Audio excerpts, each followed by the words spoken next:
কি সই? বন্ড সই করতে হবে, সেই ব্যাপারেই স্যার একটু কথা বলবেন। বলছি চল, যতদূর চেষ্টা করার তো আমাদেরই করতে হবে। আয় বাবা আয়, চল চল চল বাবা আয়।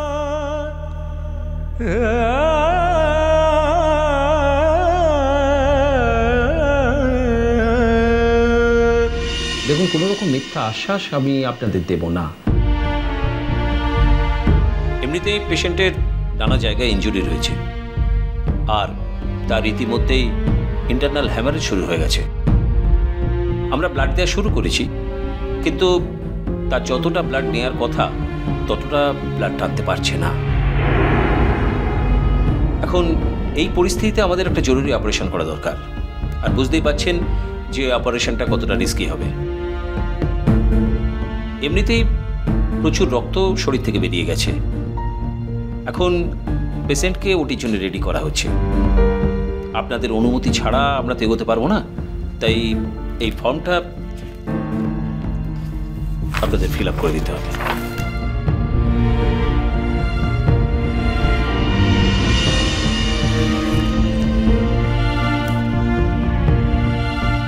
সোজা কথা বলুন না ডক্টর, যে পেশেন্টের বাঁচার কোনো চান্স নেই, এটা একটা লস্ট কেস। দেখুন, বিংয়ে ডাক্তার আমরা এই কথা বলতে পারি না, আমরা অপেক্ষা করি। আমরা যখন ফেল করি তারপরও যদি অলৌকিক একটা কিছু ঘটে যায়। বলছি প্লিজ ওকে ওর কাজটা করতে দাও প্লিজ। ডক্টর মিত্র, ফর্মটা ফিল আপ করা হয়ে গেছে।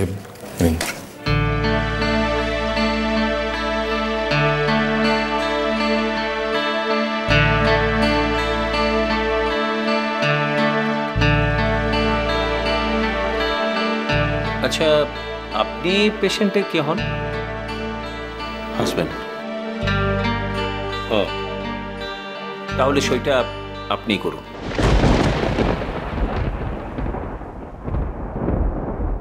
তোর দিল্লি যাওয়াটা হবে ক্লাস। সরি, আমি আমার কোনো ব্যক্তিগত বিষয়ে অন্য কারোর সঙ্গে আলোচনা করা পছন্দ করি না। বলছি বাবু, মো তো বলছে মো ভুলটো করে ফেলেছিলাম। ভুল করলে তার কিছু মাসুল দিতে হয় বাহা।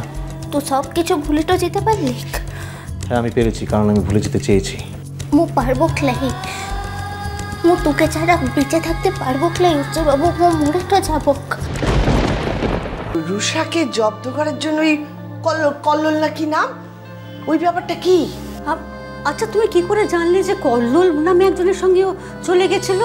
আর কল্লোল কিভাবে ওকে জব্দ করলো? তুমি কি জানো কমলিকা? মাম, আসলে প্রথম দিন থেকেই না আমার রুষাকে খুব সন্দেহ হচ্ছিল, কারণ ও মুখে এত কিছু বলছে, হুমকি দিচ্ছে, কিন্তু একবারও কিন্তু থানা পুলিশ করেনি, থানায়ও যায়নি, কোথাও কোনো কমপ্লেনও করেনি।